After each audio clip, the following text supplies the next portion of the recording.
Hi all, in this short video I will show you how to delete all chats at once in ChatGPT so you don't have to delete them one by one.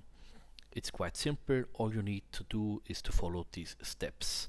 Firstly, click on your account icon located at the bottom left corner of the screen.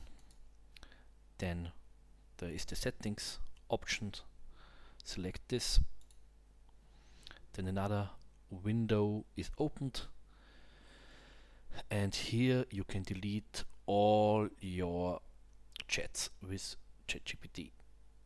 So all chats mean all chats here on the left side. So delete all.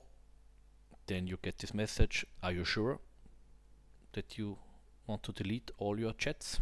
Yes, we are sure. So look on the left side, there are 3 different chats. Now I click confirm deletion and all the chats are gone. That's it.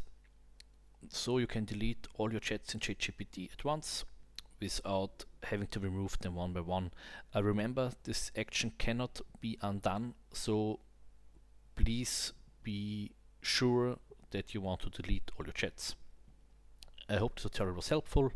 Feel free to like and subscribe for more tips and tutorials on using ChatGPT. Thank you for watching.